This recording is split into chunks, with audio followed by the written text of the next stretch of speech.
Welcome to Reading Crossbow. My name is Rob, and today I'm doing my review on comic books. Specifically, the brand new Ultimate line of comic books. So there's Ultimate Spider-Man, Ultimate Black Panther, Ultimate X-Men, and The Ultimates.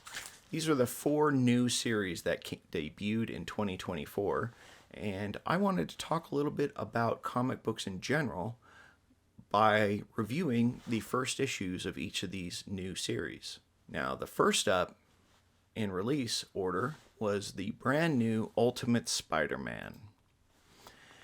And, this is probably the comic I was most excited about when I heard the Ultimate Universe was coming back in a new form, because the original Ultimate Spider-Man of the early 2000s was really some of my favorite comics of that era, because it took the original Spider-Man character and just brought it up to modern times.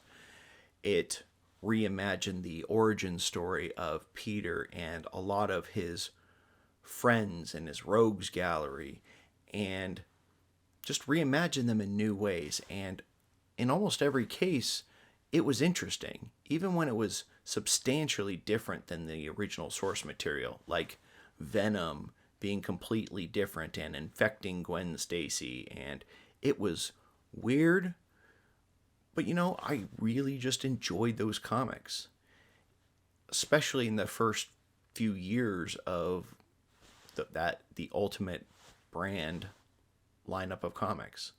So I'm really excited about this new Ultimate Spider-Man because I have such a love of the old Ultimate Spider-Man. So let's get into it and check it out. So the comic starts off with a little bit of a preface.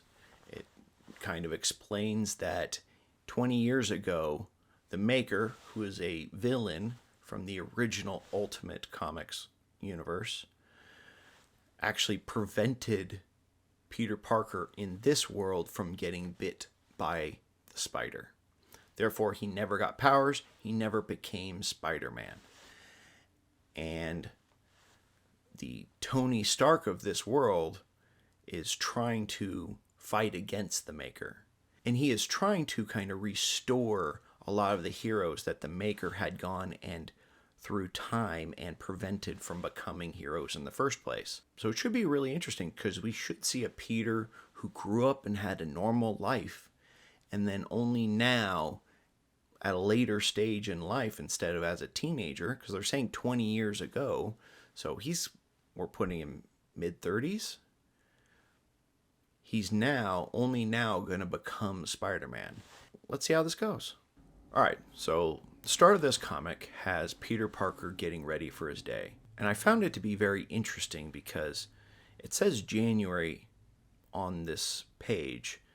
This comic actually came out in January of 2024, so it's kind of funny that it lists the actual month when this came out.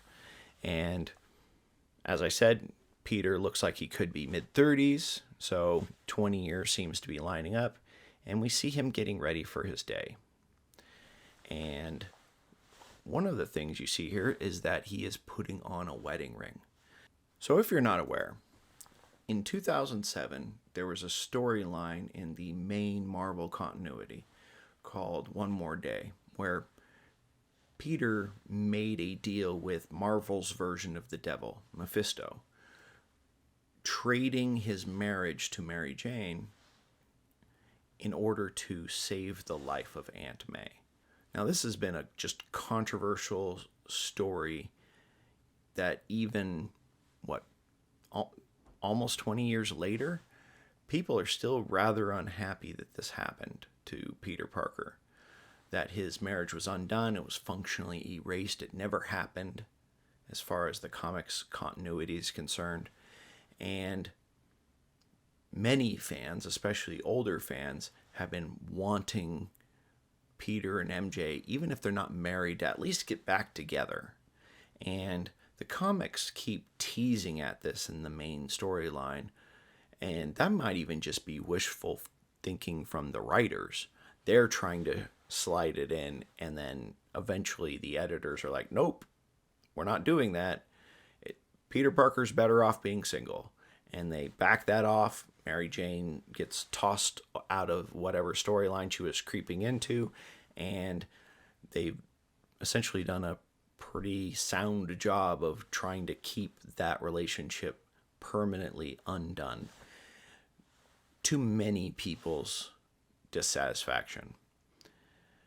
Now, some fans don't care. They're happy with the current storyline, but at least there is a vocal group of people who are very dissatisfied with the end of Peter and MJ's marriage. So I find it very interesting that this new Ultimates comic, which does feature an older Peter Parker, apparently is married. So if we come back to this comic, we see that not only is Peter married, he also has 2 kids, and one of them is named May, the other one is Richard, but May is at least an Easter egg hinting at Mayday Parker, Spider-Girl, from one of the alternate continuities. So that's kind of a cool, throwback. And there it is. MJ, calling Peter Tiger. This is very much what fans have been wanting for a long time. And I'm sure lots of people were happy. Even if this isn't in the main continuity, at least you have a continuity where MJ and Peter are married, then they're happy. I mean, they have kids. And Peter's about to become Spider-Man again, so you're going to have a married Spider-Man once again. So, maybe if this sells well, they'll maybe do something in the main storyline. Somehow I doubt it, but shit happens. A few pages later, you see Peter actually makes it into the office, and you see Betty and J. Jonah Jameson screaming, "Parker!" A pretty standard J. Jonah Jameson type of behavior, except it appears that he's not actually yelling at Peter. He is yelling at Uncle Ben, who is the managing editor of the Daily Bugle. So right here, you can see that this is where even more changes have happened. Not only was Peter prevented from becoming Spider-Man, but without being Spider-Man, Uncle Ben is still alive, which, makes sense. But at least in this world, Ben is running a newspaper, and J. Jonah Jameson's almost like a favorite uncle for Peter. So it's actually kind of an interesting twist on how you can make small changes to a character and explore very new ideas. And honestly, this is kind of what I would say you come to the Ultimate Universe looking for. You're looking for just some minor tweaks to how these stories are done, so you can see these characters through a new lens, but the core of these characters should remain the same, at least with their mainline continuity. Probably. So a little bit later in the comic, you can actually see that new relationship between J. Jonah Jameson and Peter, where J. Jonah Jameson is literally just taking his tie off and giving it to Peter just so he looks good at work, not out of any sort of punishment or any aggression. He's just doing it because he likes Peter and he wants him to look good at work. And like I said, this is a very different dynamic than we're used to. And I really liked this. So several pages later, you actually get to see J. Jonah Jameson kind of doing his trademark flying off the handle. He's quitting, throwing papers around in a boardroom, and he's leaving. And Ben Parker basically walks in. He's like, "What's going on?" And they inform him that we're in a modern economy and cuts need to be made. And J. Jonah Jameson was unwilling to make those difficult choices. So, maybe Ben would like his job.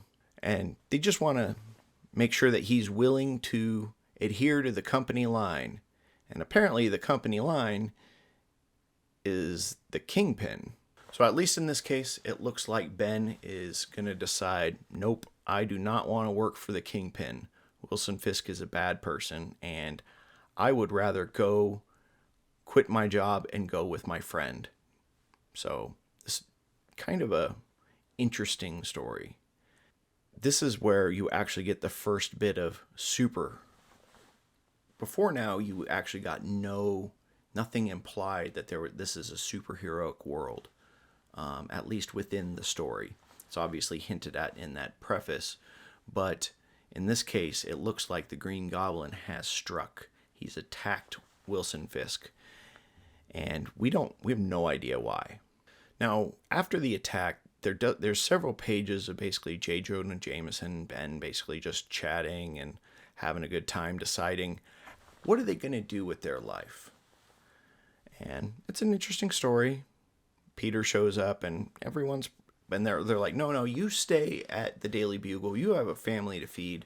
We'll do the risky venture first. Now they're doing that because they care about him and his family, and they want him to be happy. So it's better for him to take the more conservative path and stay at the Daily Bugle. Later on in the comic, we get a few scenes where you can see MJ and Peter's life together. He checks in on the kids, and him and MJ have a good conversation. And, this is very interesting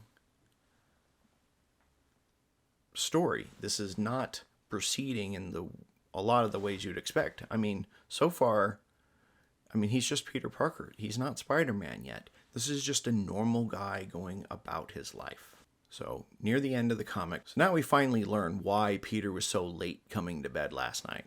You see, he got a message from Tony Stark, and who told him, you are supposed to be Spider-Man, and that was denied to you. I have the ability to make you Spider-Man, but you have to choose to do it. Are you going to step up and become the person you should be? And he leaves him with that silver sphere that we saw earlier. So tonight, Peter opens the sphere, and inside is the spider, and he frees it, and it bites him. And that's it. That's the comic. Now, I went a long time into that one comic because I wanted to just kind of talk to you about first issues a little bit. You see, in a lot of comic books, first issue is the main thing. What are you trying to sell on this comic? Because if first issue is not particularly interesting, you only have a limited number of pages. Some, comics can be between 12 and 30 pages on average. So you only have so many pages to actually grab your audience. And so a first issue is a bit of a tricky bit for how you do that. Now, personally, I genuinely would prefer if you just don't bother with an origin story in the first issue, or you do it in such a small amount of space, because what you should be spending a lot of that first issue on is just showing the character, your superhero, doing cool superhero things, and then give some plot to basically be like, oh, here's a mystery to entice you to come back next month for issue number 2. This comic took the other path, which is it's a slow burn and then only becoming a superhero really at the end of the comic.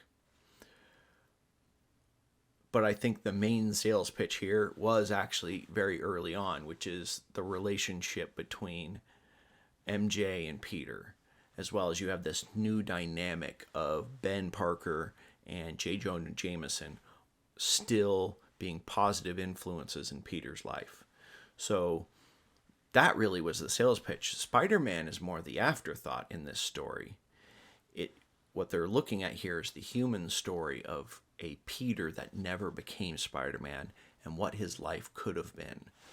And, for first issue, while this doesn't take the path I would have expected, I think they nailed it. I am definitely, from this issue, I am very interested in where this story is going. So the next comic we're going to look at came out in February of 2024 and is Ultimate Black Panther. Now this is actually kind of interesting because the original Ultimate Universe really didn't have a Black Panther. Yes, T'Challa did exist in that world, but there was never a comics line that featured him. He was a minor character that kind of popped in and out of other stories. So it's pretty cool that they finally are launching this new world where this is the second comic in this new setting, and it's Black Panther. So, kind of the same question. What's different about this world that is going to grab the audience, especially an audience from the main Marvel continuity? What's going to grab them and pull them and make them want to read this comic book maybe instead of the mainline Black Panther? Or in addition to, read both. So let's look at the comic. So it starts off with what appears to be, people going about their business and then being murdered by what appear to be maybe invaders. So these people are invading what I would presume to be Wakanda. So a few pages in, we finally get to T'Challa. And it does appear that at the start of this continuity, he's already king of Wakanda. He is the Black Panther, which is notable because all the other superheroes had their origin stories ripped away from them. Only villains in this world really have their origin stories intact. So why is T'Challa still the Black Panther and king of Wakanda? Why didn't the maker maybe screw up his origin story? So you see at the very beginning here, it does appear that he is a little bit different. He is married to Okoye, his former general and bodyguard. So you can see here where it looks like Wakanda, at least its capital, is being portrayed as a very modern and almost futuristic looking city. So kind of in line with a lot of other media for Black Panther. Oh, and finally we get our preface. So that was kind of a cold open, which is neat. And we see here that once more, or a little bit more, that the maker's been locked away. While he was messing with the world and changing its history, he's kind of locked away. And he had previously divided up the world into a lot of different regions. And Africa is now being ruled by Ra and Khonshu, the kind of mythological Marvel gods. And Wakanda is sealed away. So if anything, this is kind of resetting Wakanda into its standard origin story of Wakanda being a very isolated, hidden place. So a few pages later, you can see that it does appear to be very much a court intrigue type of story. You have T'Challa talking with people, he's holding court and engaging with his subjects as well as his sister. And this very much feels like a kind of standard Black Panther story. So where's the change? I mean, obviously, a marriage or two, but this kind of seems very standard. It's interesting because I was expecting something a little more dramatic as far as like the world. So later on in the comic, we once again see that these invaders are attacking these citizens, and then one of them gets saved by Killmonger. So it appears, and then there's lightning, and that it says Killmonger and the Wind Rider. So I'm pretty sure that's Storm, if I had to guess, and they are they are actually the ones going out and protecting people. So that's kind of an interesting change. So back in Wakanda, we can see that T'Challa's, talking to his people. He's start doing a ceremony, and there is some terrorists, and the terrorists are acting on behalf of Ra and Khonshu. They attack. T'Challa changes in the Black Panther and is ready to fight Moon Knight and the other followers of Ra and Khonshu. You know, with the exception of maybe Ra and Khonshu being more villainous, I found this comic to be unfortunately very underwhelming because it's not really doing anything new. It was really just continuing. Almost that whole story could have happened in a normal Black Panther comic book. You know, just change a few proper nouns, and it feels like it could have just been a normal Marvel comic. So I feel like this one might have missed, but maybe with future comics we'll be able to flesh out what makes this version of Black Panther different than the mainstream Black Panther and give a new twist on that character. Kind of like the twist on Spider-Man is that he is becoming Spider-Man as a much older man compared to the teenager from the original storylines. So at least in this case, it looks good. The art is great, honestly. The art is probably my favorite part of this story because it is actually quite very eye-catching, lots of color. Like, for example, this, not a great example of lots of color, but that is a dynamic page.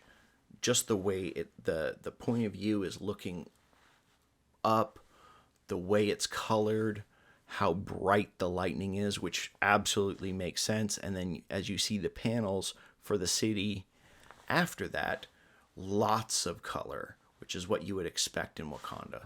And so by far of the two comics, this one is very well drawn and inked and colored. So for that purpose, I really like it. I just think the story feels like a miss. Now, before we get into the next one, Ultimate X-Men. Now, the original Ultimate X-Men from the early 2000s was probably the most problematic of the Ultimate comics. While the Ultimates, the equivalent of the Avengers, was very much like trying super hard to be as edgy as possible, the Ultimate X-Men took that and leaned even harder into just trying to be as edgy as possible. In those comics, you had Wolverine. All the characters, especially Wolverine, were just a little over the top. I mean, they were killing characters, permanently killing characters like Beast real early on in the run. And it was like, it was jarring how almost bloodthirsty the Ultimate comics were, especially Ultimate X-Men. So, and because they made it a point they weren't going to bring anyone back from death, it was just over the top, just murdering characters left and right. So, with that being said, let's check out this new Ultimate X-Men. Was it going to fall into the same trap of the old X-Men, or is it going to do something different? All right, so here we go. And I'm not sure. Well, that looks like armor. One of the newer X-Men, and interesting art. It is Peach Momoko, which she's a pretty famous comic book writer and artist, and she's been doing like these Momoko-verse type comics where she reimagines existing properties in a very Japanese centric way, and so that's pretty cool. So let's see what she does with this. Right off the bat, we get our kind of standard intro. Looks like the maker's locked up, and this is taking place in Japan. And we got Sunfire, Viper, and Silver Samurai, the lords of that land. And yep, it is definitely armor. So now, looking at this art style, this doesn't follow your standard kind of art style that we're used to as far as for Marvel Comics. And I would say that's expected given the artist and writer that you're using here. So, interesting. So just looking a little bit more, it is pretty kind of unusual. We're not really seeing much here that says, "Oh, this is an X-Men story." I don't know about you, but I'm not seeing it. So it started off with,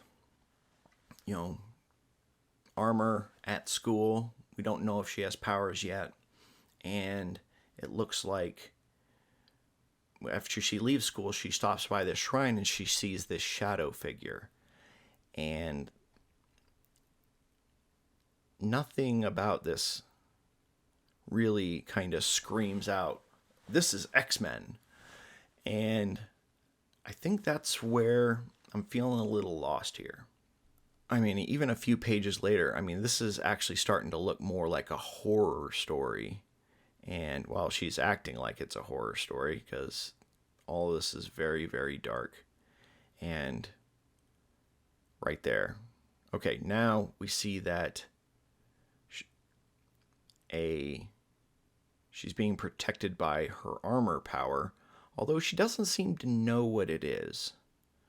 So,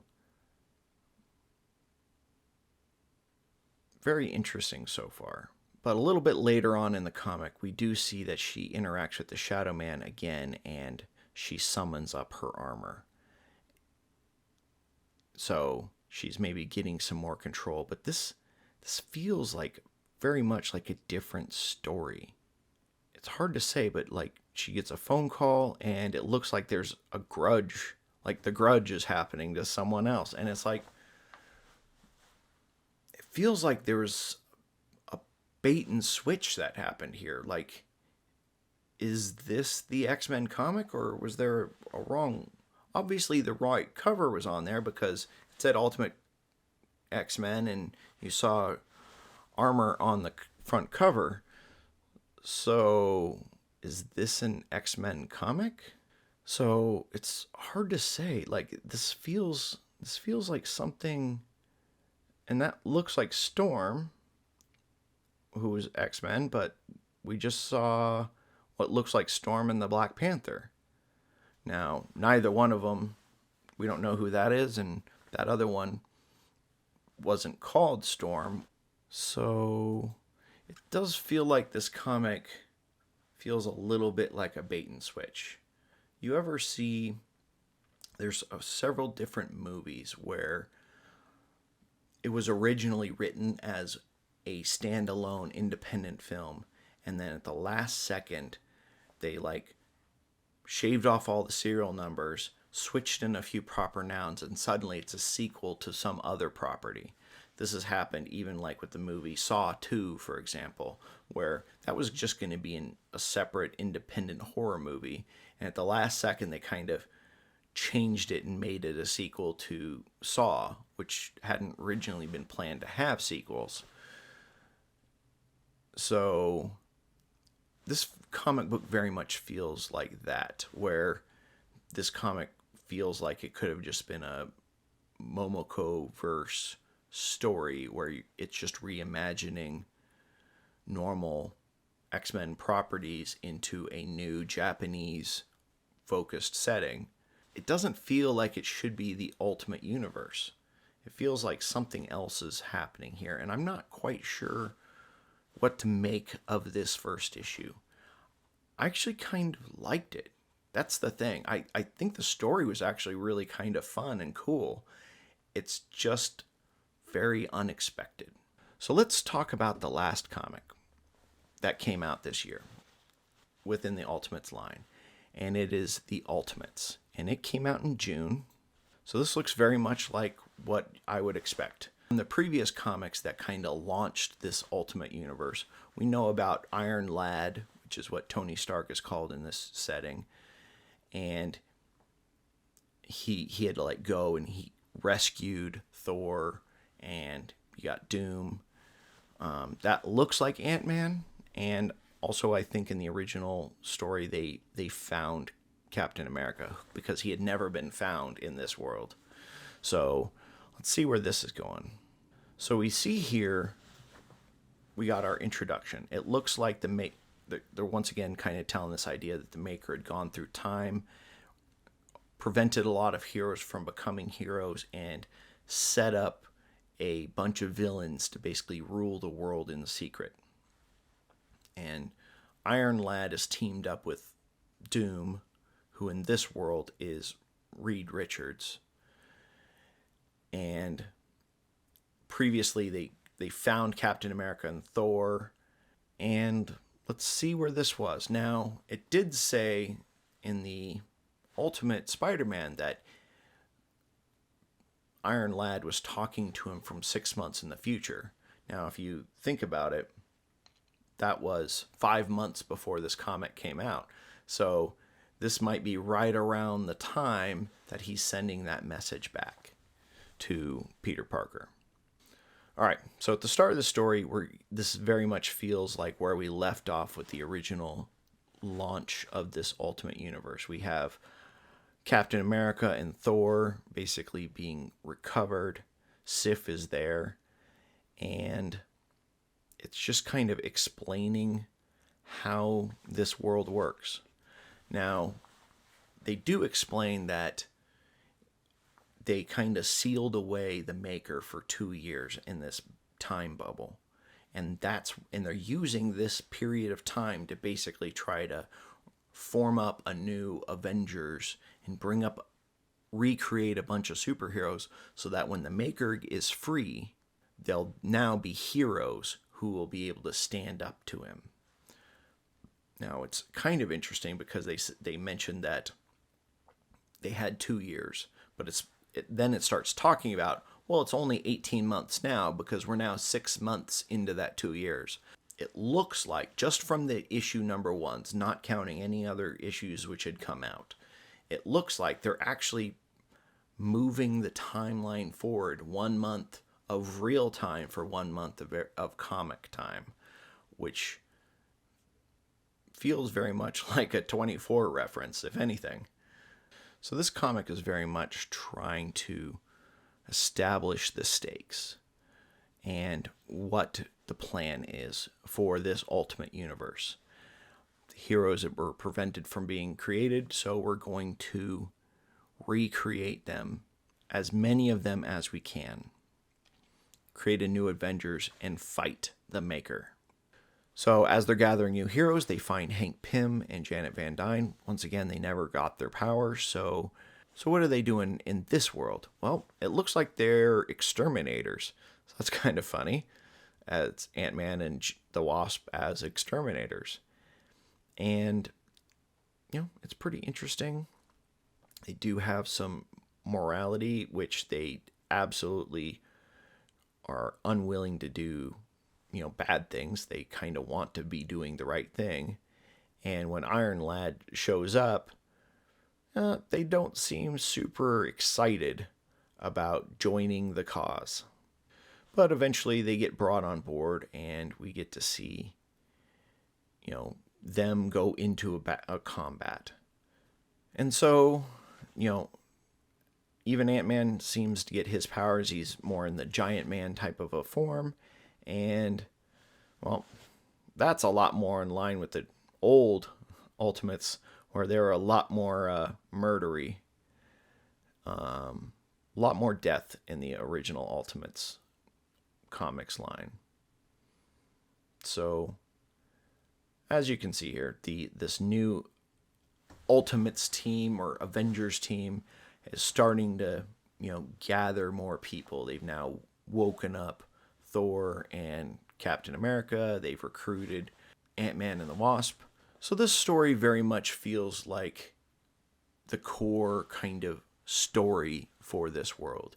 It's actually following the core original plot of this world, where the Maker was doing his thing, altering history, and Iron Lad is now trying to undo the damage of what the Maker did after he had sequestered the Maker away for 2 years. Once again, I find it very interesting just looking at these first issues how it looks like they are following almost like a real world timeline. So 6 months went by and they mention that. And then they mention there's 18 months more until the Maker comes out. Which makes me a little nervous because that means we gotta wait another 18 months from the time this comic came out before we actually get to see the Maker in this world again. Is this where it's gonna go? It's a struggle here because this one seems like it's the only one that's actually really focused on the meaningful meat of this setting. And yet it might be bound by an unusual premise of it's following the real world chronology. So are we going to get it each time we get a new comic, it's going to be a month or two into the future? We'll have to read the remaining comics and catch up before we can really render a big judgment about whether or not this is a good world. But let's talk about just the comics themselves. Each of these comics, I think, completely conveys a different idea. They're all trying to tell this story of this new ultimate world where the Maker had messed things up and we're bringing heroes back into being. And that seems to be the case for Peter Parker. He never became a hero, and now he's getting his chance. And we can see what his life could have been if he had never become Spider-Man. But then you go to Black Panther, and it pretty much is about the same as it always was. You know, obviously there was no Avengers, so he never ventured out. He stayed in Wakanda. But what's really changed for him? And then you get to the X-Men, and that comic doesn't even really seem like it's about the X-Men. It looks like it's a Momoko-verse story about armor. So the only one that seems like it's actually trying to tell the story of this world really is the Ultimates, the last one to show up. Now, this is in December of 2024. I think next month they're going to have Ultimate Wolverine. So maybe that will bring some more familiarity. But, I mean, if you're looking at all of these comics, it feels like a disjointed, uncoordinated mess. Individually, each of these comics I did find to be very entertaining. While Spider-Man isn't in that comic, there's an interesting dynamic between Uncle Ben and J. Jonah Jameson. It's great to see a relationship with MJ again, and they have kids, which doesn't happen in very many Marvel continuities. But the Black Panther and Ultimate X-Men, I don't think they're jiving with the story that's being told in the other two. At least not yet. We'll have to see in the following issues. So next time, probably within the next month or so, I will do another review, and I'm going to catch up on all the rest of the Ultimate comic books. Now, I'm not going to go page by page like I did today. I'm just going to kind of summarize my thoughts of each of those storylines and maybe show a couple panels from each one. But let's catch up on this story and see if this Ultimate Universe is going to deliver a new and interesting world, or is it going to continue to be this disjointed mess that it is as of these 4 issue number 1s? We'll have to see. Until then, we are going to be reviewing 2 new books this month, Red Rising and Atlas 6. Be sure to watch those reviews. I'm real excited about Red Rising. It's one of my kind of favorite modern books. And Atlas 6 looks very interesting. It feels almost like a heist story because of this big cast of characters, although I don't think it's actually a heist. So be sure to like and subscribe. That way you'll get notified when our upcoming book reviews for Red Rising and Atlas 6 come out, as well as a few more solo and special episodes that we're going to do going into the new year. If you want to discuss comic books some more with me, join our Discord, and I'd be happy to talk with you about some comics. I'm actually kind of looking for some new titles that to check out, and if you have any suggestions for me, I'd love to hear from you. Till then.